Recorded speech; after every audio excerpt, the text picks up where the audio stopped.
മർമ്മോപചാരം എന്ന് പറയണത്. ഇനി പിന്നെ അതിൻ്റെ ഉപരിപഠനം നടത്തണമെങ്കിൽ നമുക്ക് ഓരോ മർമ്മങ്ങളൊക്കെ എടുത്ത് പിന്നെ പഠിക്കാം. ഇനിയിപ്പോൾ നമ്മൾ കൈ എവിടം വരെ എത്തി? ബാക്കിലുള്ളവർക്കൊക്കെ കാണാവോ? മനസ്സിലാവുന്നുണ്ടോ? കോളറിൻ്റെ ബോൺ എങ്ങനെ ഷോളർ മസിൽസ് എങ്ങനെ തിരുമണം, ആ കോളർ ബോണിലെ കൈ പോകേണ്ടത് എങ്ങനെയാണെന്ന് മനസ്സിലായോ? അടുത്തത് കയ്യിൽ ഉള്ള മർമ്മങ്ങളെയൊക്കെ നമ്മൾ ഉപചരിക്കുകയാണ് തിരുമണം കൊണ്ട്.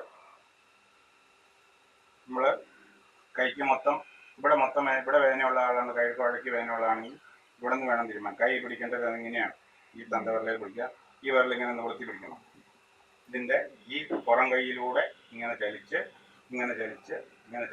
ഇവിടെ വന്ന് കറങ്ങി, ഇതിലൂടെ കറങ്ങി ഈ അടിഭാഗത്തിലൂടെ വന്ന് ഇങ്ങനെ മുകളിലോട്ട് പോകണം. മനസ്സിലാവുണ്ടോ? മനസ്സിലായോ? കൈ ഇങ്ങനെ പിടിച്ചു എടുക്കുക. കൈ പിടിച്ചിട്ട് നഖത്തിൻ്റെ അവിടെ നിന്ന് മുതൽ ഇങ്ങനെ മേപ്പോട്ട് പോയി ഇതിലെ ചുറ്റി, ഇവിടെ നിന്ന് ചുറ്റി, ഇങ്ങനെ ചുറ്റി, ഇവിടെ കറങ്ങി ഇതിൻ്റെ മേലോട്ട് വരിക. പിന്നെ ഏതെങ്കിലും ഭാഗത്ത് ചെല്ലാതെ വരണ്ടെങ്കിൽ അവിടെ നിന്ന് വീണ്ടും ഇതിൽ 4ആയിട്ട് വീതിച്ച് തിരുമാം, 2ആയിട്ട് വീതിച്ച് തിരുമാം. അപ്പോൾ കുഞ്ഞി കൊച്ചാണെങ്കിൽ നമ്മുടെ കൈ ഒതുങ്ങുമല്ലോ. അപ്പോൾ ഒതുങ്ങുമ്പോൾ നമുക്ക് 2 ഭാഗമായിട്ട് തിരിച്ചാൽ മതി. പക്ഷെ അവിടെ വലിയ കൈയാണെങ്കിൽ 4ആയിട്ട് തിരിക്കാം. ഒന്ന് ഇവിടെ പോകാം, അതുകൊണ്ട് ഇവിടെ പോകാം, പിന്നെ ഇവിടെ പോകാം, പിന്നെ ഇവിടെയും പോകാം. അപ്പോൾ ഈ വിരലുകളെ പോകണം. ഈ വിരലിൻ്റെ അവിടെ നിന്ന് മുതൽ ഈ ഞരമ്പിലൂടെ ഇങ്ങനെ പോകാം. അപ്പം 4ആയിട്ട് ഭാഗിച്ച് തിരുമാം. കുഞ്ഞി കൈകളാണെങ്കിൽ 2ആയിട്ട് ഭാഗിച്ച് തിരുമാം. ഒറ്റയടിക്ക് കുഞ്ഞു കൈയാണെങ്കിലും 2 ഭാഗമായിട്ട് തിരുമണം നല്ലത്. ഒറ്റയടിക്ക് തിരുമുമ്പോൾ വായു സ്തംഭനം ഉണ്ടാവും.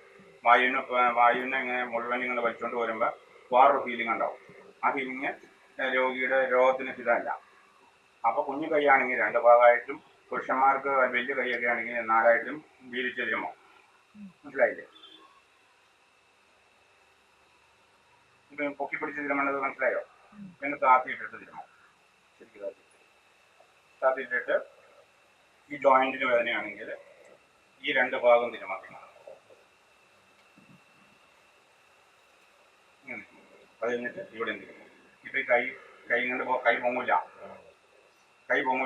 കൈ പൊങ്ങില്ലാത്ത ആളാണെങ്കിൽ ആ ആൾക്കാരുടെ കൈ പൊക്കണത് ഇവിടെയാണ്. ആ ഭാഗത്ത് ഈ ഞരമ്പിന് അങ്ങനെ കൈ പിടിച്ചിട്ട് ഇവിടെ ഇങ്ങനെ തിരുമ്മി കൊടുത്തു കഴിഞ്ഞാൽ കൈ പൊങ്ങും. സ്നായു ഞരമ്പിന് കൈയുടെ മൂവ്മെന്റ് ശരിയല്ലെങ്കിൽ ഇവിടെ മേലോട്ടാണ്. ഊർധാംഗത്തടവാണ് നമ്മൾ ചെയ്യണത്. രഹസ്യവൈദ്യം മുന്നോട്ട് ശാസ്ത്ര വിദ്യ അനുസരിച്ച് നമ്മൾ മെയിൻ ചെയ്യുന്നത് ഊർധാംഗമാണ്. കീഴോട്ടുള്ള ബലം പ്രയോഗിക്കുന്നത് വളരെ കുറവാണ്. അത് വളരെ സോഫ്റ്റ് ആയിട്ടാണ് വേണം ചെയ്യാൻ. മനസ്സിലാണല്ലോ? അടിഭാഗത്ത് ഇങ്ങനെ മേലോട്ട്. അപ്പോൾ കൈ ഇങ്ങനെ ഒട്ടും പൊങ്ങില്ലെങ്കിൽ ഈ ഭാഗം തിരികെ കൊടുത്തു കഴിഞ്ഞാൽ കൈ പൊങ്ങാൻ തുടങ്ങും. പിന്നെ കൈയുടെ ഫിസിയോ മൂവ്മെന്റ് ഇങ്ങനെ കൈ ചെയ്യണമെന്ന് പറഞ്ഞിരുന്നു. എന്നിട്ട് കൈ ഇങ്ങനെ പിടിക്കുക, കൈ പുറകോട്ട് എടുക്കുക, കൈ മുമ്പോട്ട് എടുക്കുക, കൈ തിരിച്ചു പിടിച്ചിട്ട് പുറകോട്ട് എടുക്കുക, മുമ്പോട്ട് എടുക്കുക, പിന്നെ കൈ ഈ സൈഡിലോട്ട് പൊക്കുക, കൈ കറക്കുക. അപ്പോഴത്തേക്ക് ഇവിടെ ക്ലിയറായി വരും. മനസ്സിലാവുണ്ടോ? അതാണ് പറഞ്ഞത്. ഓരോരുത്തരോരുത്തർ ചെയ്തു നോക്കും. നിങ്ങളുടെ സൈഡിലുള്ളവർ ചെയ്തു നോക്കും. ഒരാളുടെ കൈ കൊടുത്തേ പരസ്പരം അങ്ങോട്ടും ഇങ്ങോട്ടും ചെയ്തു നോക്കും. ഈ വിരലിൻ്റെ അവിടെ നിന്ന് നമ്മൾ പോട്ടെ, അങ്ങോട്ട് പോട്ടെ, തിരിയട്ടെ, അവിടെ കൈപ്പല്ലയിലേക്ക് കയറി തിരിയട്ടെ, അങ്ങോട്ട് കീഴോട്ട് പോട്ടെ, എന്നിട്ട് പോകാത്ത സൈഡിലേക്ക് വീണ്ടും അങ്ങോട്ട് പോട്ടെ. പരസ്പരം അങ്ങോട്ട് ചെയ്ത് നോക്കി. ഐഡിയ മനസ്സിലാവണ്ട. സംശയം ചോദിച്ചേ.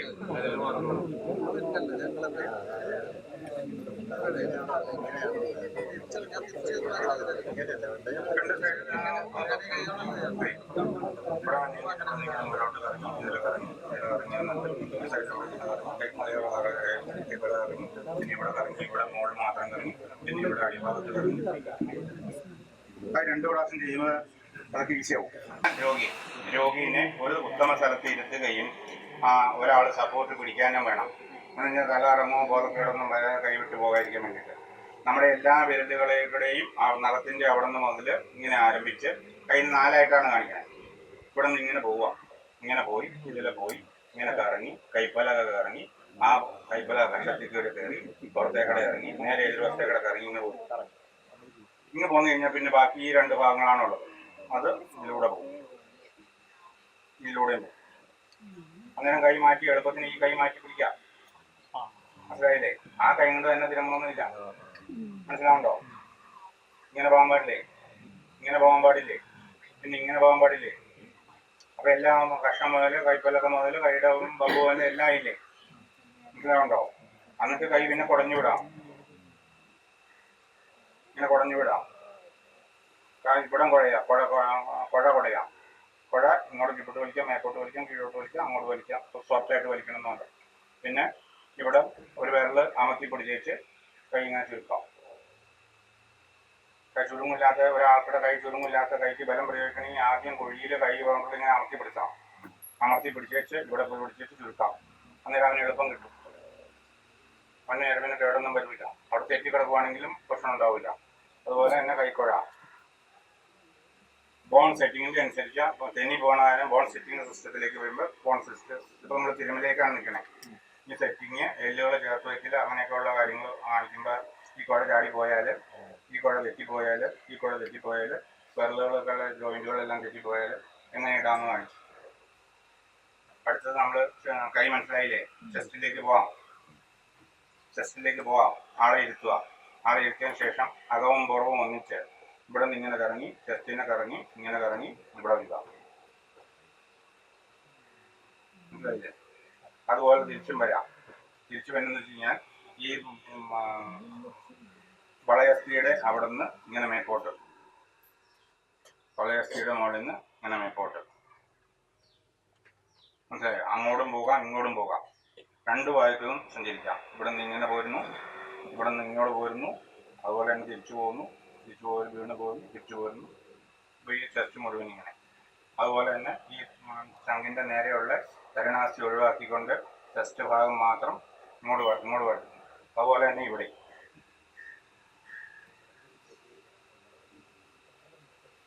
നമ്മൾ ഷോൾഡർ തിരുമ്മി നിർത്തിയേക്കുന്നതാണ്.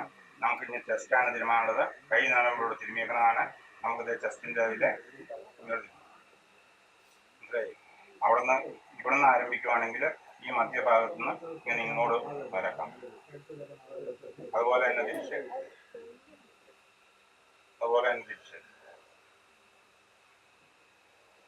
അത് കഴിഞ്ഞിട്ട് ഇവിടെ ഒരു തരണാസ്ഥിയാണ്. ആ തരണാസ്ഥിക്ക് പോട്ട് വേണം. ഇവിടം വരെ വരാവുള്ളൂ. വയറിലേക്ക് വിടരുത്. ഈ ഡയഫ്രം നിൽക്കുന്നിടത്ത് വയറ് ചെസ്റ്റിന് മാത്രം. അപ്പൊ ഈ ഭാഗമായി, ഈ ഭാഗമായി തരണാസ്ഥിയായി. സംശയമുണ്ടോ? തിരുമ്മി നോക്കും. മുകളിലേക്ക് താഴേക്കും തിരുമാം. വായിക്കുന്നുണ്ടെങ്കിൽ ഭാഗം കിട്ടും. അവിടെയൊക്കെ എന്ന് വെച്ച് കഴിഞ്ഞാൽ സോഫ്റ്റായിട്ടാണ് തിരുമാവുള്ളൂ. വലിയ ബലം പ്രയോഗിക്കരുത്. വായുവിനെ അതിനെ കയറ്റി വിടരുത്. വലിയ ബലം പ്രയോഗിക്കുമ്പോൾ വായു തെന്നി കയറി പോകും. വായു ഇറങ്ങുക, വായുവിൻ്റെ സ്ഥാനം തെറ്റിപ്പോവുക, അങ്ങനെയൊക്കെ വരും. അപ്പം നമുക്ക് സുഖത്തിന് പകരം അവിടെ തിരുമ്മിയിട്ടൊരു ഗുണം കിട്ടിയില്ലാന്ന് പറയും. അതേസമയം കറക്റ്റാണെങ്കിൽ അവിടെ തിരുമ്മിയിട്ട് എനിക്ക് അപ്പം തന്നെ ബോഡി അടച്ചു, എനിക്ക് അങ്ങനെ കഴിച്ചു, എനിക്ക് ശ്വാസം വിടാറായി എന്നൊക്കെ പറയും. ഈ തരണാസ്ഥി താഴേക്കും മുകളിലേക്കും ചെയ്യാം. മുകളിലോട്ടും താഴോട്ടും ചെയ്യാം. എല്ലാത്തിനും താഴോട്ടും മുകളിലോട്ടും ചെയ്യാം. പക്ഷേ അഗസ്ത്യവൈദ്യ മുന്നൂർ ശാസ്ത്രവിദ്യ അനുസരിച്ച് ഊർധാംഗബലമാണ് കൂടുതൽ. ഊർധാംഗബലം തന്നെ കൂടുതലെന്ന് വെച്ച് കഴിഞ്ഞാല് നമുക്കിടെ വെള്ളനിക്ക് ഇവിടെ ഒരു അടി കിട്ടി. നമ്മളിവിടെ നിന്ന് ഇങ്ങനെ കീഴ്പോട്ട് തിരുമ്പി എന്തായിരിക്കും സംഭവിക്കുന്നത്? നമുക്ക് അകന്നു പോകും. അപ്പോൾ ഒരു സ്വല്പം അകന്നിരിക്കുന്ന സാധനം ഇങ്ങോട്ട് വലിച്ചാൽ അകന്നു പോരുമല്ലേ? അതേസമയം അങ്ങോട്ട് തിരുമ്പുമ്പോൾ ചേർത്ത് വയ്ക്കുമല്ലേ? പിന്നെ അവിടെ ഞരമ്പുകൾക്ക് എന്ത് ഫീലിംഗ് തന്നെ? ഞരമ്പുകളും അവിടെ തന്നെ അവിടെ ബലം പ്രയോഗിക്കണില്ലോ. ചതഞ്ഞ് പൊട്ടാറായിരിക്കണ ഞരമ്പ്, വിടാറായിരിക്കണ ഞരമ്പ് ഇങ്ങോട്ട് വലിക്കുമ്പോൾ വിട്ടുപോകും. അങ്ങോട്ട് വലിക്കുമ്പോഴോ ചേർന്നിരിക്കും. അപ്പോൾ ഊർധാംഗത്തടവാണ് സാധാരണ ഏറ്റവും നല്ലത്. മർമ്മ ആൾക്കാർക്കൊക്കെ ഊർധാംഗമാണ് നല്ലത്. നിങ്ങളുടെ ഊർധാംഗം എന്ന് വെച്ചാൽ മേലോട്ട് നടത്തും.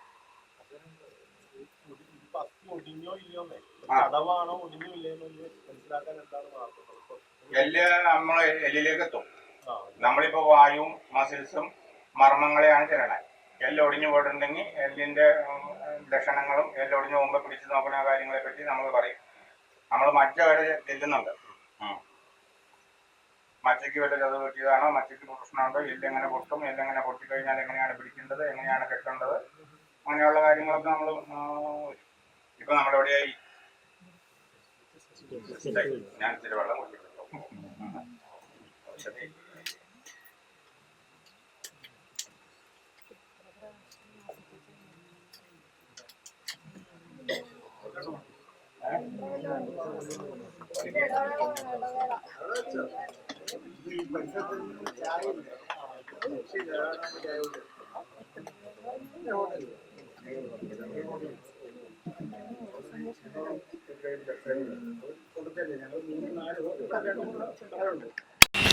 ഈ പ്രകാരം ചെയ്താൽ അപ്പം തന്നെ വായുക്കൾ ക്രമമാവുകയും അയാളുടെ വായുക്കൾ മറ്റ് ആന്തരാവയവങ്ങൾക്ക് പറ്റിയേക്കുന്ന ചതവുകളൊക്കെ ക്രമമാവുകയും അയാൾ മിണ്ടാനും നടക്കാനും ഒക്കെ ചെയ്യും. അത് കഴിഞ്ഞിട്ട് എല്ലാം ഒടിവുണ്ടെങ്കിൽ ഒടിവിൻ്റെ അനുസരിച്ച് ചതവുണ്ടെങ്കിൽ ചതവിൻ്റെ അനുസരിച്ച് ആവർത്തിച്ച മരുന്നുകൾ കൊടുക്കുക. അത് എഴുതും. പൂണൂൽ വടികത്താൽ തിരുമ. അതൊന്നും സാധാരണ ആരും ചെയ്യണതല്ല, ആരും പറയണതുമല്ല, ആർക്കും അറിഞ്ഞുകൂടാ, അതിൻ്റെ ഗുണങ്ങളും അറിഞ്ഞുകൂടാ. ഇതെന്നു വെച്ച് കഴിഞ്ഞാൽ മരത്തേന്നൊക്കെ വീണ് അതിന് ശ്വാസം വിടാൻ പാടില്ല, അനങ്ങാനും പാടില്ല, തിരിയാനും പാടില്ലാത്തവർക്ക് പൂണൂൽ തടവ് ആണ് ചെയ്യേണ്ടത്. അത് കാണിക്കാം. ഷോളർ മസിൽസ് എന്നാണ് ആരംഭിക്കേണ്ടത്. ഷോളറിന്റെ മധ്യഭാഗത്ത് നിന്ന് കൈ പോയി ചെസ്റ്റിലൂടെ അതിൽ വന്ന് ഇങ്ങനെ പോകും. അത് നിങ്ങൾക്ക് അറിയണമെങ്കിൽ ഒരു ചരട് പൂണൂലായിട്ട് ഇടുക, എന്നിട്ട് ഇങ്ങനെ ഒന്ന് കുലുങ്ങുക. അപ്പോൾ അതിനൊരു വഴിയുണ്ട്, ആ കിടക്കുന്നൊരു വഴിയുണ്ട്. ആ വഴിയുടെയാണ് പൂണൂൽ മർമ്മം പറയും, പൂണൂൽ തടവെന്ന് പറയും. അത് അങ്ങോട്ടും മനസ്സിലായില്ലേ? അതുപോലെ തന്നെ തിരിച്ചു നിന്ന്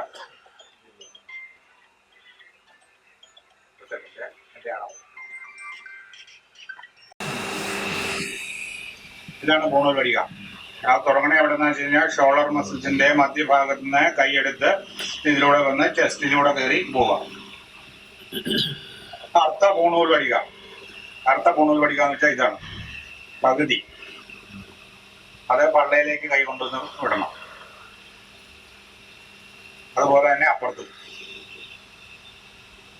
ഇതുകൊണ്ടുള്ള പ്രത്യേകത എന്നാന്ന് വെച്ച് കഴിഞ്ഞാല് ഇപ്പൊ നമ്മൾ ബൈക്കിന്റെ പുറകിലിരുന്ന് ചങ്കും ബോറവും തല്ലി റോഡിലേക്ക് വീഴുവാണ്.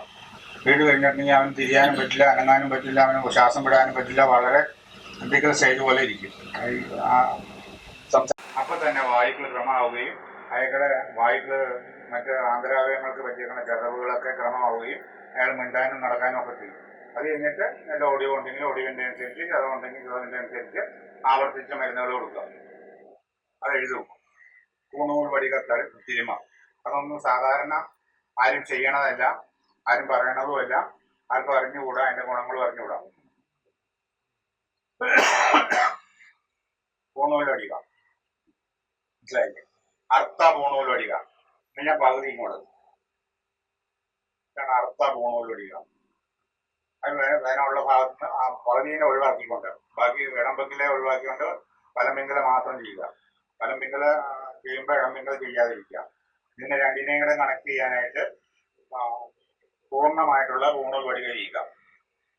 അർത്ഥ പൂണൂൽ വടികയും പൂർണ്ണ പൂണൂൽ വടികയും മനസ്സിലായോ?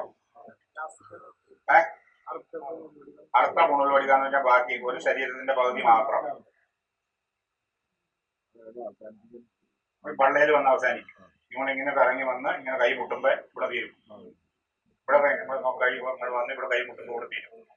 താഴെ തിരുമ്പുമ്പോ അവിടെ വന്ന് ഇവിടെ നിന്ന് തീരണത് ഇവിടെ വന്ന് കൈ മുട്ടുമ്പോ ഇവിടെ വന്ന് കൈ മുട്ടുമ്പോ ഇവിടെ തീരും. അവിടെ നിന്ന് ഇങ്ങോട്ട് വരുമ്പോ ഇവിടെ വന്ന് കൈ മുട്ടുമ്പോ തീരും. മനസ്സിലായോ? ഇപ്പൊ നമ്മള് കൈയായി, ഷോൾഡറായി, ചെസ്റ്റായി, പിന്നെ ധരണാസ്ഥിയുടെ അവിടെയായി. ഇനി നമ്മൾ പുറത്തേക്ക് പോവാണ്.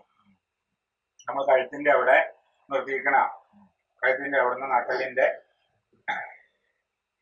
ഭാഗം, നട്ടലിനെ മൂന്നായിട്ട് തിരിക്കുവാണ്.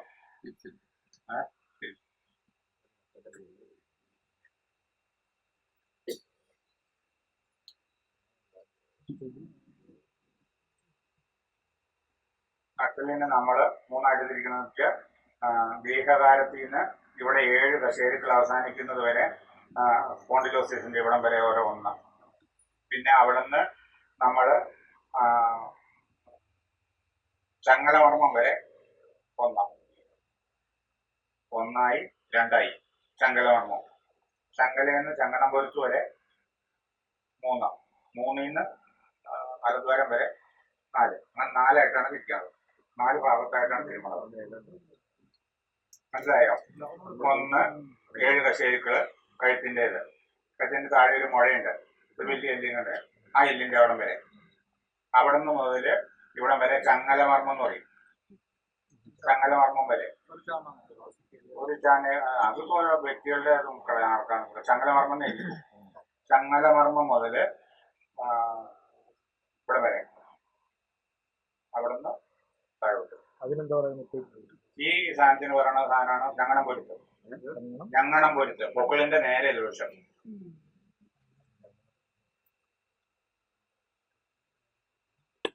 അവിടുന്ന് ഉദകാരം വരെ.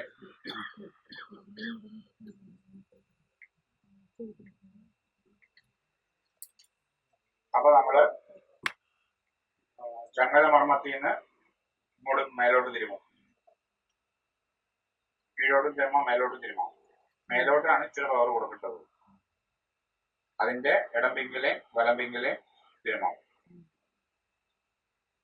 അതുകൊണ്ട് ശ്വാസം മുട്ട്, ബ്രീത്തിങ്ങിനുള്ള പ്രത്യേക വേദന, പേശികളുടെ വേദന, അതുപോലെ ഹാർട്ടിന്റെ പ്രവർത്തനം, ലങ്സിന്റെ പ്രവർത്തനം ഒക്കെ ക്ലിയർ ആവും. ഇപ്പോൾ നമ്മുടെ വീട്ടിലൊരാൾ ശ്വാസം മുട്ടുവാണ്, ശ്വാസം വലിക്കാൻ പ്രയാസമാണെന്ന് വെച്ചാൽ ഇത്തരം ഭാഗം കീഴ്പോട്ടും മേപ്പോട്ടും തിരുമുക. ഇവിടെയും രണ്ടും മേപ്പോട്ടും കീഴ്പോട്ടും തിരുമുക ചെയ്യുക. അയാൾക്ക് ബ്രീത്തിങ് എന്ന് വെച്ച് എളുപ്പം കിട്ടും, ബ്രീത്ത് ചെയ്യാനുള്ള സുഖം കിട്ടും. അവിടെ നിന്ന് താഴേക്ക് ഞങ്ങണം പൊരുത്ത് വരെ നേരെ തിരുമുക. അതുപോലെ തന്നെ ഇവിടെ 2 ഭാഗം തിരുമുക. പിന്നെ അവിടെ നിന്നും 2 ഭാഗം തിരുമുക. പിന്നെ നട്ടല് മൊത്തമായിട്ട് എഴുതിയാവും. ഐഡിയ കിട്ടും. നട്ടലിനെ എത്ര ഭാഗമായിട്ട് തിരിച്ചു? 1, 2, 3, 4 ഭാഗമായിട്ട് തിരിച്ചില്ലേ? അത് ഓരോ ഭാഗമായിട്ടും തിരുമാവും. പിന്നെ നട്ടലിന്റെ മൊത്തം എന്ന് വെച്ച് കഴിഞ്ഞാല് ഗ്രീഹകാരത്തിൽ നിന്ന് ആരംഭിച്ച് നട്ടലിന്റെ അവസാനം വരെ തിരുമാം. അവിടുന്ന് ഇടംപിങ്കിലെയും വലംപിങ്കിലെയും ഇവിടം വരെ ഈ തീരുന്നത് വരെ ഒറ്റ റൂട്ട് നട്ടല് മുഴുവൻ കീഴോട്ടും തരാം, മേലോട്ടും തിരുമാം. അതിന് നമ്മൾ ഊർധാങ്ക ചെയ്യണത് കൊണ്ട് മുകളിലോട്ടുള്ളതിന് പവർ എടുക്കാം. മറ്റൊരു ചുമ്മാ കൈയും കൊണ്ട് സാധാരണ രീതിക്ക് പോകാം. ഇതുപോലെ നട്ടലിനകത്ത് ഞാൻ പറയും തെറ്റയായി. അത് കഴിഞ്ഞിട്ട് കമത്തി കടത്തിയാലാണ് അറിയാൻ കറക്റ്റായിട്ട് ഇവിടെ L4 L5 ഇതിന് വേദനയാണ്, നട്ടലിന്റെ വേദനയാണെങ്കിൽ ആദ്യമേ നട്ടലിന് ഇങ്ങനെ കീഴോട്ട് തിരിഞ്ഞു വിടും. അത് കഴിഞ്ഞിട്ട് 2 ഭാഗവും ഇങ്ങനെ മുകളിലോട്ട് തിരിഞ്ഞു വിടും, ഇടംപിങ്കിലെയും വലംപിങ്കിലെയും നട്ടലിന് കീഴോട്ട്. അപ്പൊ ഇങ്ങനെ 1, 2, 3, 4, 5, 6, 7 ഇത് നട്ടലിന് കീഴോട്ട് തരും. അതിന്റെ തൊട്ട് താഴെ വലംപിങ്കല ഇങ്ങോട്ട് തിരുമോ. ഈ നട്ടലിനൊക്കെ തിരിഞ്ഞ ഭാഗം ഒഴിവാക്കിക്കൊണ്ട് ഇവിടെ കറങ്ങി ഇങ്ങോട്ട് വരാം. വീണ്ടും ഇങ്ങനെ കറങ്ങുക, ഇവിടെ കറങ്ങുക. അതുപോലെ തന്നെ ഇങ്ങോട്ടും കറങ്ങാം. പിന്നെ കോൺ തിരുമെന്ന് പറയും. ഇങ്ങനെ ഓരോ കശേരുക്കളുടെയും അങ്ങോട്ട് തിരുമുക, ഇങ്ങോട്ട് വലിക്കുക, ഇങ്ങോട്ട് തിരുമുക, ഇങ്ങോട്ട് വലിക്കുക, ഇങ്ങോട്ട് തിരുമുക, ഇങ്ങോട്ട് വലിക്കുക. അങ്ങനെ കയറി പോകും. അപ്പോൾ ഓരോ നട്ടലുകളുടെയും ജോയിന്റിൽ ഉണ്ടാകുന്നതായ ഡിസ്കിന് നീർക്കെട്ട്, ഡിസ്കിന് വേദന, ഡിസ്ക് ബൾജിങ്, അതൊക്കെ ഒരു 7 ആവർത്തിയൊക്കെ 7 ദിവസം അല്ലെങ്കിൽ 14 ദിവസമൊക്കെ ചെയ്താൽ അത് ക്ലിയർ ആയി വരും.